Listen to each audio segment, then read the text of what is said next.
Alrighty, you guys, so it is Friday night, and you know what that means. We have some spooky tales of some ghostly goings on, and we are all snug as a bug in a rug. I've got my coffee here. I hope you guys have your favorite hot beverage because tonight's case is going to be a little bit of a long one. Tonight, we are going to be digging into the Enfield Poltergeist case. This case took place in a small borough of Enfield in London, England, and it was the subject of The Conjuring 2 and based on a true story from the Warrens case files. But I tell you what, y'all, this case was so well documented, and I found so much information that it was kind of overwhelming. So I decided to sort of pick and choose and still try to go in chronological order. But there was a lot, and as usual, I will put all of our resources and links and everything in the description box down below. It's actually storming tonight too, so that's a bonus. The second week in a row that I've gotten some really good weather for this sort of thing. And without further ado, let's go ahead and dig into it. This is the Enfield Poltergeist case, you guys.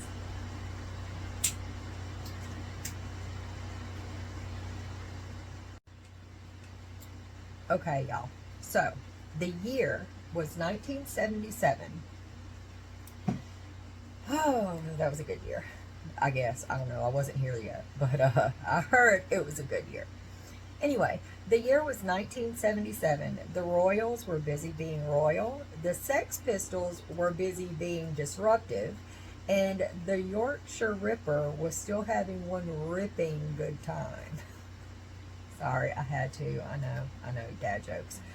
But anyway, and while all that was going on, at 284 Green Street, the Hodgson family was just about to embark on an 18-month nightmare.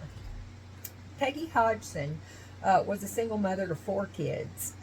Margaret was 13, Janet was 11, Johnny was 10, and Billy was the youngest at 7, I believe.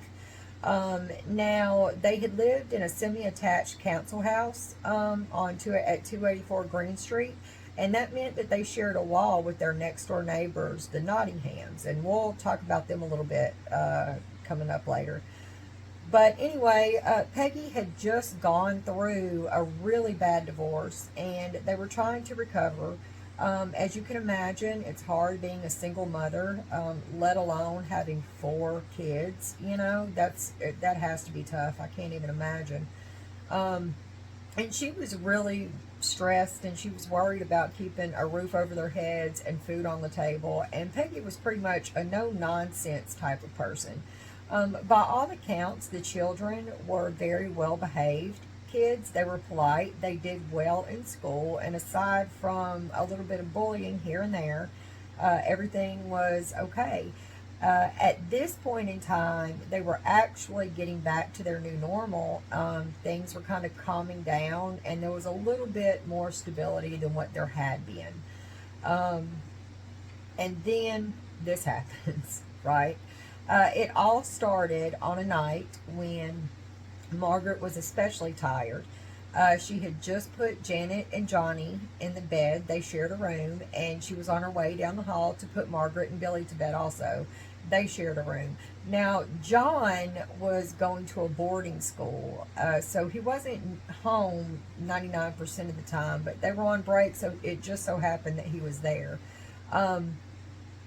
Janet says that she was just about to drift off to sleep, and all of a sudden she started hearing some shuffling coming from what she thought might have been John's side of the room. She kind of didn't think a whole lot of it at first because she figured it was him moving around or, playing tricks. Kids will. And then she started hearing him snore, and so she knew that he was asleep and it couldn't possibly be him. The noise was getting a little bit louder. And so she jumped out of bed and went to Johnny and shook him awake. And she asked him if he heard what she was hearing. And he said that he did. Now, Peggy apparently had been trying to relax downstairs a couple of nights before.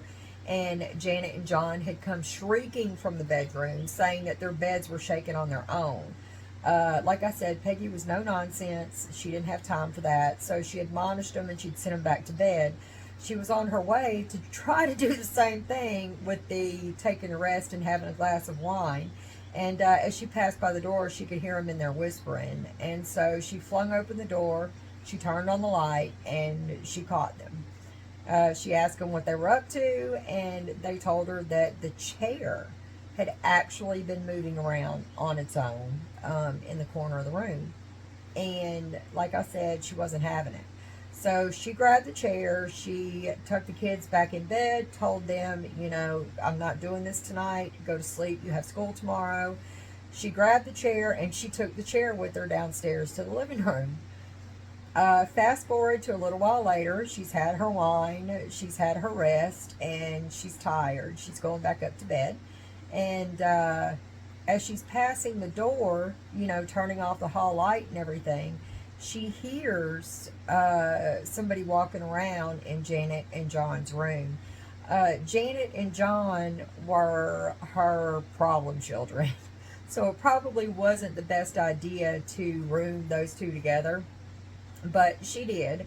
And she was kind of getting angry because this was becoming a nightly thing. And it was really starting to irritate her. So she, again, opens the door, expecting them to be up. Because, like I said, she heard someone walking around. She could hear the wood floor creaking, and she could hear the slippers shuffling on the floor. So when she opened the door and turned on the light and found both kids fast asleep in their beds, their hands under the blankets, so they weren't knocking on the walls or, you know, doing anything to make those noises, she was kind of confused at first. It was really weird. She started to turn the light off and back out of the room. The kids were still asleep, and all of a sudden there were 4 really loud knocks that were coming from the room. They were coming from Janet and John's room, but the 2 kids were fast asleep, and she was standing by the door, and she certainly wasn't knocking on anything. It knocked again very loudly, so loudly that it woke the 2 kids up straight away. And she opened her mouth to tell them, you know, it must be the Nottinghams next door, maybe hanging pictures or something, but it's like 1 o'clock in the morning. She had just opened her mouth to try to comfort the kids when the wardrobe, or chest of drawers, moved about 2 feet away from the wall all on its own. It slid across the floor in a very smooth movement. And Peggy saw this with her own eyes as well as the kids, you know. So everybody's freaking out. I would freak out. She runs over to herd the kids out of the room, and about that, at the same time, the wardrobe moves again, trying to block their exit, right? It's trying to block the door. But she's not having it. They get past the wardrobe, and as she's going down the hall to get Margaret and Billy, they're running up the hall to find her because they had heard the commotion. Margaret tries to phone Vic Nottingham, you know, the neighbors next door, and it's the middle of the night, so of course they're not answering. And, you know, what are you going to do? She's there by herself with her 4 kids. She's hearing these noises because the knocking was continuous at this point, and it was thundering.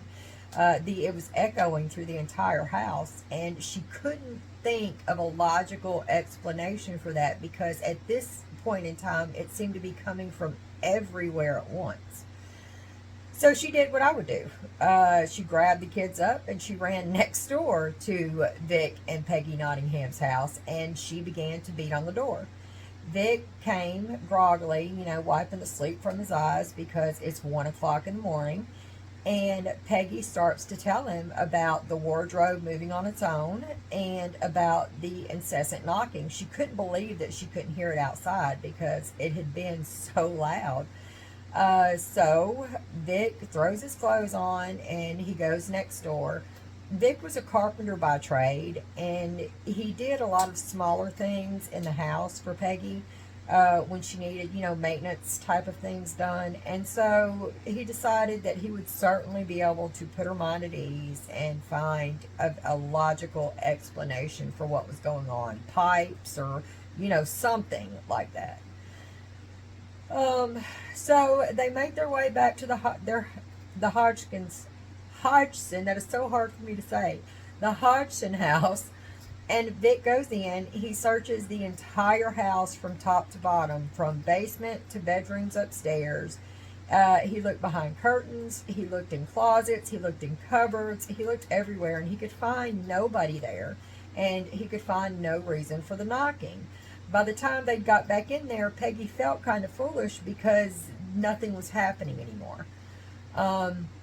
And Vic, you know, he told her, Peg, I can't find anything. I'm sorry. You know, I'll come over in the morning and we'll see if we can't sort it.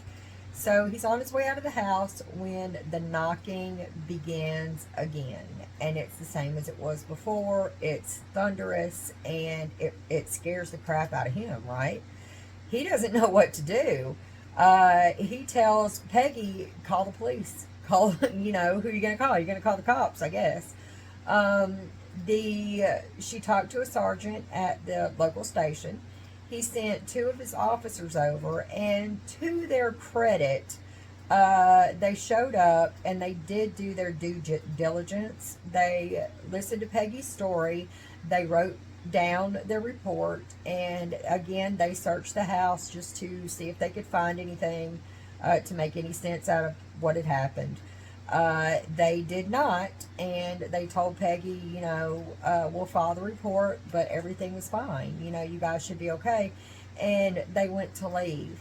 As soon as they turned to head for the door, a kitchen chair slid out from the dining room table, and it moved about 5 feet on its own across the kitchen floor.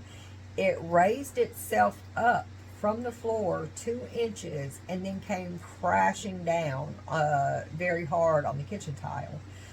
The 2 police officers saw this with their own eyes. They saw this. They knew that Peggy was telling the truth. They couldn't explain why that happened. And so what are they going to do? They're going to leave. And they did, as fast as they possibly could. And Vic was right behind them, you know, headed out the door. Peggy, you know, she made some tea and she got the kids together. They grabbed some blankets and mattresses and they huddled together in the living room just to wait until daylight. Unfortunately, whatever this thing was in the house, it wasn't going to have it. It did one of the worst things that you could do to a person. You know, these little things, they are absolutely implements of torture, and that is the dreaded Lego, right? Have you ever stepped on one of those things? I mean, that's one of my biggest, oh my gosh. If you put me in a room full of that and tell me I have to make it from one side to the other, oh, stepping on Legos, we're going to have a problem. But this thing began pelting them with them. Legos and marbles and, you know, smaller objects, spoons, everything began whizzing around the house. And it was hitting them so hard that the next day they actually had small bruises all over them. But they, you know, as soon as the sun came up, it kind of stopped. Peggy called the police sergeant again to see if there was anything that he could do. And he suggested that she call the Daily Mirror. He thought that maybe contacting the media was a great idea and that she would be able to find somebody that could help her and the kids. And so she did. She contacted the Daily Mirror, which is a newspaper, a tabloid newspaper in England still today. And I guess it's a respected source of news. But she spoke with the editor, and he did send over a reporter, Doug Spence, and Graham Morris to the house. So a reporter and a photographer. And when they got there, they could tell that something weird was going on because the house was a wreck. There was silverware all over the place. There were Legos all over the place. Books, magazines, little piles of things. The chairs in the kitchen were upended. The table was just in an odd place, you know. So they knew that something had happened, but they really didn't know if it was paranormal or not. So they spent the day with the family. It was a very pleasant day. Peggy was a very good hostess, and absolutely nothing happened. Nothing. It was quiet the whole day. They told Peggy, they had a wonderful time, but they couldn't document anything because there was nothing to document, and they wished her well, and they went on their way. As soon as the door closed, sure enough, hell started up again, and everything went whizzing around the house, hitting the family. The knocking was back and all of that. Peggy runs down the road. She grabs Doug by his arms, and she begs them to come back in the house. She tells them that it had started up again, right? And so they do. They turn around, and they go back to the house. They feel sorry for the family. Something isn't right. Really good coffee. Something isn't right. As soon as they get through the door, they witness it for themselves. I believe Doug was actually hit by a flying Lego. Graham kept trying to get this on film. He kept trying to shoot photo after photo after photo, but the things were going by so fast that they were just blurs. You really couldn't tell what was going on. And you'll see that happens a lot. They have tons of eyewitness testimony by very credible people, and they have tons of audio recordings, but there's not a lot of film, of anything happening, if any. But we'll get to that. They suggested that she call their editor again. He was well connected, and they were sure that somebody would be able to help them. And so she did. She called the editor. The newspaper ran the story, and it blew up. It blew up, right? Because we all know that England has no shortage of ghosts and ghoulies, right? But the fact that this was a normal family, an average everyday family, and not a castle or a battlefield or a pub that's been there for hundreds of years, right? It was a council house. I think people could probably relate. So it blew up over in England, in the UK. It blew up over here in America. And so the editor told her to contact the SPR, or the Society of Psychical Research. And that was an older organization that had been founded back in the 1800s by a physicist and a journalist. And it had been formed to investigate scientifically unexplained phenomena. And also they had a lot of credible, well-respected members. They had judges and barristers, police officers, scientists. I mean, Madame Curie was part of this organization. So they were well respected. They decided that they would send over Maurice Grosse, and he had actually become involved with the SPR a couple of months before. Unfortunately, he became interested in the paranormal very shortly after he lost his daughter, who also happened to be named Janet, in a motorcycle accident. After she passed, a lot of strange things started happening in the Grosse household.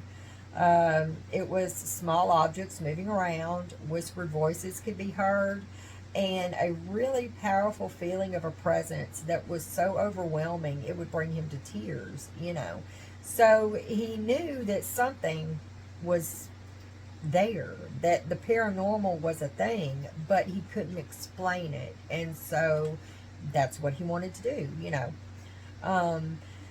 Anyway, he had gone to the Hodgson's home, and he saw the happenings for himself. He saw the family just struggling to get by. He saw the little things floating around, flying around. He saw the furniture moving. He heard the knocking. And he decided to call in another member of the club, a Guy Playfair.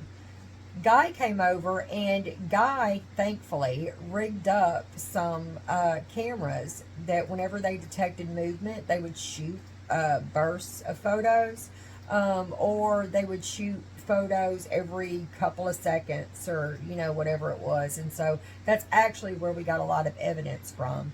And Guy also wrote a book called This House is Haunted. I'll link that down below.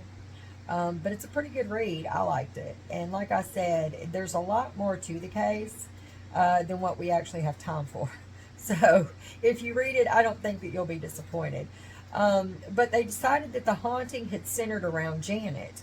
At first, things were frightening, but they were just kind of mischievous.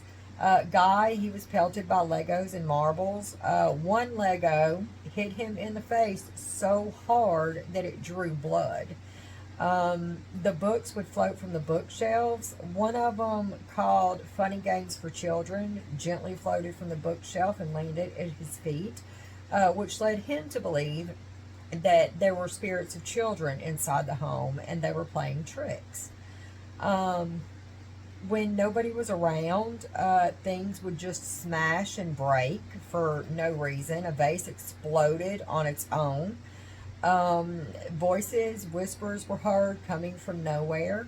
Maurice made an attempt to communicate with whatever was in the home, and he decided to tell it, I'm going to ask you some questions. I need you to knock once for yes and twice for no. He asked it if it understood, and it knocked once for yes. And then he asked it if it knew that it was dead.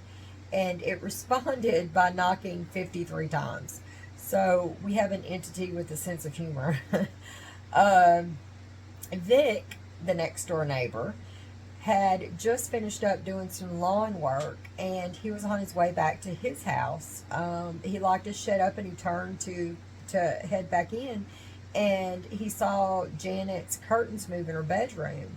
He expected to look up and see one of the children waving at him, but that wasn't it. It was an old lady with a huge, disfigured, twisted grin smiling down at him from the window, and she just vanished, as soon as he saw her. So that kind of freaked him out.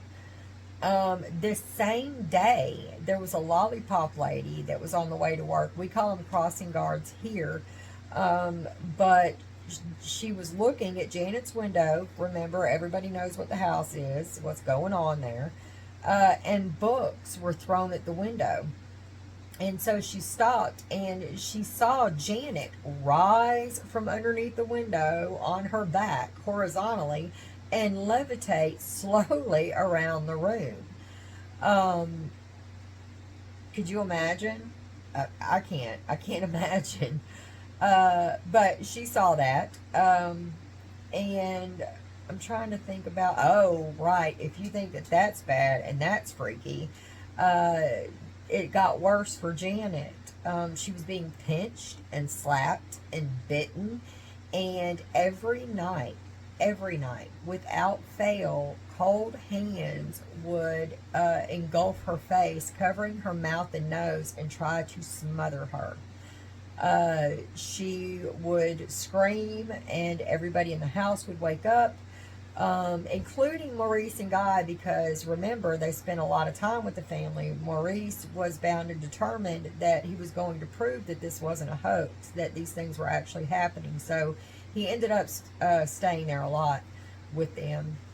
But anyway, they would run into the room, and Janet would be panicked and out of breath, and tell them what happened, and look to her mother for comfort.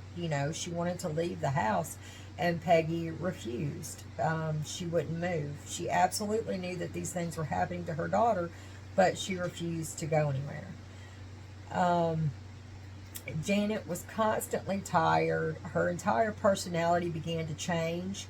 She began to get darker. Her personality, she began to lash out at the people around her. She wasn't getting any sleep. She would fall asleep in class, and so her grades were suffering, and it was just hell for her. Every day, there was no peace. Every day, every night, no peace. She would hear voices, but they were coming from inside of her. She said that it sounded like it was coming from behind her, but not at the same time, which, I guess, how do you explain that? Peggy and Maurice actually had Janet admitted to hospital. She was there for a week, and they ran all kinds of psychological and physical tests, and she was released with a clean bill of health. They couldn't find anything wrong. Guy and Maurice kind of felt sorry for the family, and they thought some time away would do them some good, so they sent the Hodgsons to the shore for a weekend. And with them out of the house, they finally got to relax a little bit, but the entity was pissed. It showed its displeasure by tearing curtains from the wall. It would throw photos down to the floor and break them. It would rip furniture. It tore bedding to shreds. It was not happy. And when the Hodgsons actually got home, it didn't get any better. Janet began to withdraw even more, and she actually became violent. Maurice talks about he was on his way to the house and he could hear screaming coming from down the street. So he let himself into the house and he went upstairs, and sure enough, it was coming from Janet's room. When he opened the door, he saw Guy trying to restrain Janet, and she was clawing and scratching at him and swearing, and there was no calming her. Peggy was scared to death, and she ran for the phone and she called the doctor. When the doctor got there, there really wasn't a whole lot he could do, so he gave Janet an injection of Valium, which put her out immediately. And it was a pretty strong injection. I think that they said it was 10 milligrams, which I don't know a whole lot about medications, but I would assume, she's 11. So it put her out, and they tucked her into bed, and they headed downstairs to kind of try to figure out what was going on and talk about things, and it wasn't over. Of course, as soon as they sat down, they heard Janet begin to scream again, and when they went upstairs, she was just weeping and screaming for her mother. She was in the fetal position, and it was just bad. At that point, Peggy just tried to hold her and comfort her, and she called Peggy all kinds of choice names, and in a voice that just kind of wasn't hers. Her eyes were jet black. It wasn't a good time. And this became a nightly occurrence for the next week or so. It happened every single night. And the only thing that would calm Janet was this medication. Another night, the doctor had given her some, and they had tucked her into bed, and they left the room. They heard a really loud crash. When they came back into the room, Janet was still sound asleep, but she wasn't in her bed. The bed coverings had been ripped off the mattress, and Janet was lying on top of a radio on her side, like she's sleeping, in the side position, and the radio was on top of her wardrobe. So it's just kind of crazy, and she was drugged. She was in a drug sleep. They couldn't wake her. They ended up picking her up, and they moved her to the bed, and they tucked her back in. That was a very odd occurrence, but the oddest occurrence is yet to come. One of the strangest things to happen in this case happened one night when everybody was sitting around the dinner table, and they suddenly began hearing birds chirping and dogs barking. They heard guttural growls and grunts, and it sounded like a veritable barnyard in the middle of the dining room. They realized that these noises were emanating from Janet. Her mouth wasn't moving, but they were coming from her. Maurice, remember, this is not Maurice's first rodeo, so he begins to speak to the entity that was inside of Janet. And he asked the thing who it was, and Janet's mouth never moved, but the spirit began to explain to him that his name was Bill Wilkins. And, well, you know what? I'll insert the audio for you here. Before you died and just after you died.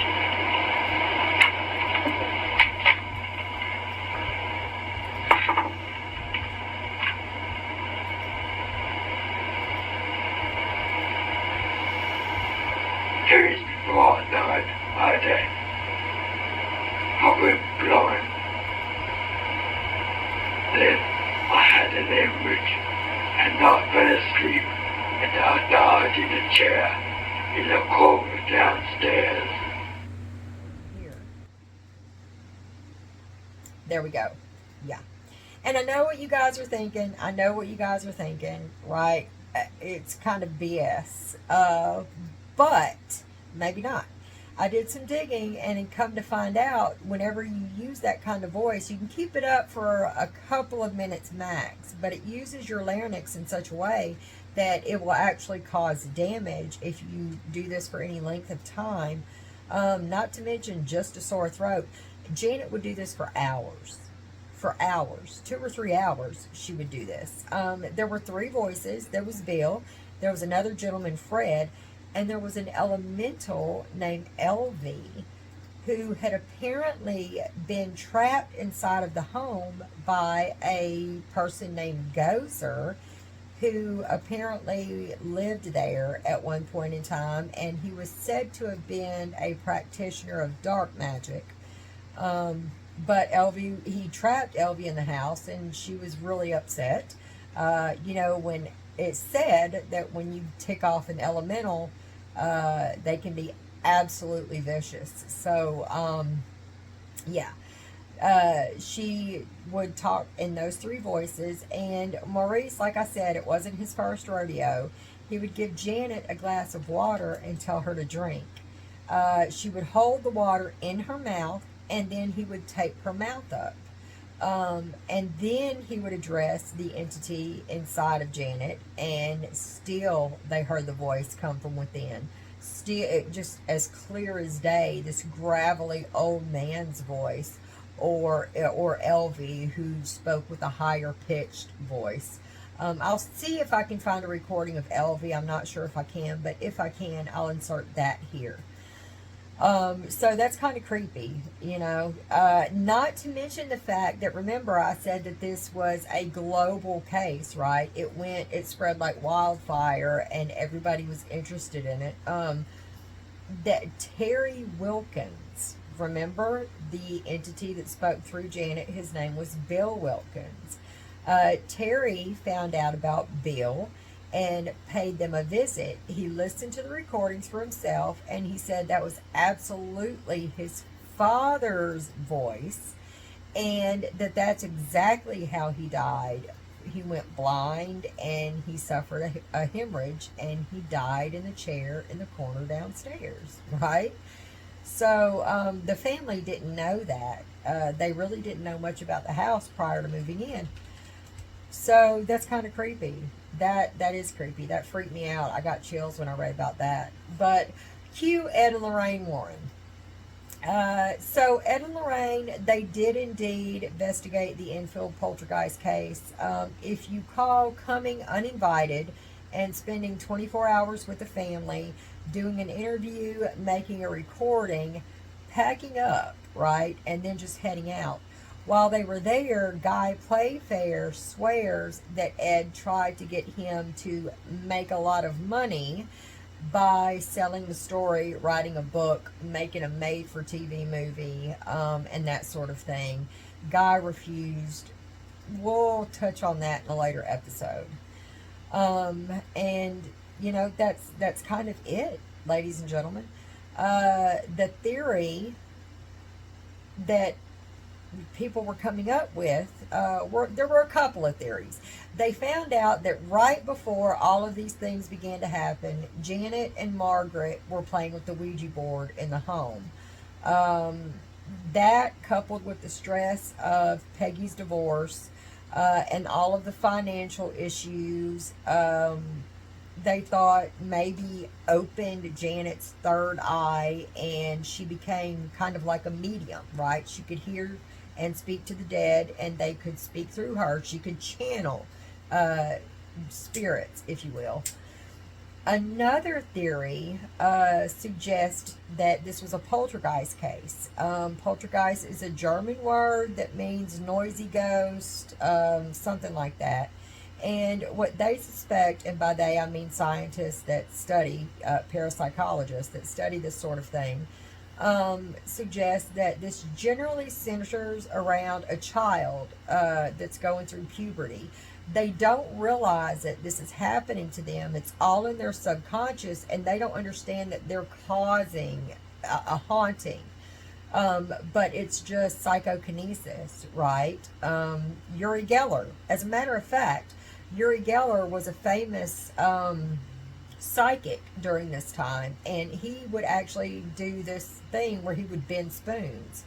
And they had scientists come from the SPR, and he tried the same thing with Janet, and sure enough, Janet was able to bend silverware without touching it. So, seemingly with her mind. And that was one theory. So we have the Janet was a medium theory. We have that it was Janet doing this poltergeist phenomena. And then you had those that believed it was total crap. It was nothing but a hoax. And Maurice even said that there were a couple of times he caught the children playing tricks, but he said that you could tell when it was the children and when it wasn't. For instance, he got there one day and Janet ran up to him and told him, you know, Mr. Gross, the ghost pinched your recorder. He found the recorder, and the girls didn't know that it was recording, and he could hear them plotting, saying, let's play a trick, we'll hide it. And he heard them take the recorder, and he heard them hide the recorder until it ran out of tape. So Janet, however, knows that these things happen. She is a firm believer that it was an evil entity in the home. She thinks that in 1978 there was a visit from a priest, and there was, who blessed the home, and she said it was after that that everything began to calm down. It had nothing to do with the Warrens. They were only there for that day. And she credits this to the end of their nightmare. Let me see. I have some notes here. That's what I've been looking at. Like I said, there's so much in this case. Others believe that it was the poltergeist, and so as the child ages up, the phenomena just kind of gradually decreases until it ceases altogether. And then you have the other people that think that it ended when people stopped paying attention. You know, it just wore itself out. Whatever the case, it did eventually end. There weren't very many happenings at all. I would say almost none, but we'll get to that. Janet got married at 16. Unfortunately, she had a son that passed away in his sleep at the age of 18. Johnny tragically passed away from cancer at the age of 14. I don't really know what's happened to Margaret, but you'll see interviews. I'll link an interview with Margaret and Janet both. But I don't think that it says what she's up to or anything. But she looks happy and she looks healthy. Billy lived with his mother, Peggy, in the house for the next 30 years until Peggy's death, and Billy left, and the Hodgsons resided at 284 Green Street no more.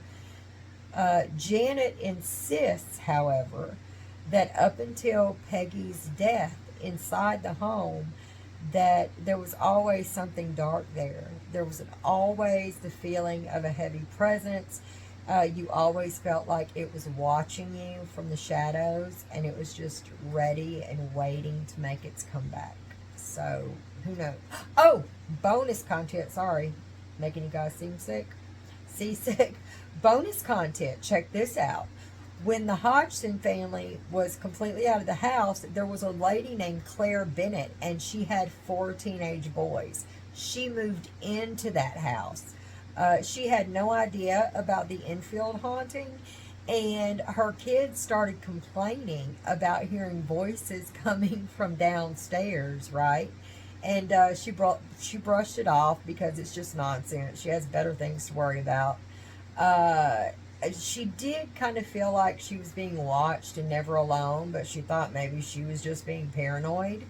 And then she heard about the Enfield haunting and thought that it was utter nonsense until one of her kids, her 15-year-old son, came to her one night and asked her about the angry old man that walked into his room and into his closet. And they actually moved out of the house the next morning, and they were in that home for a total of 2 months. So yeah, that's kind of a thing.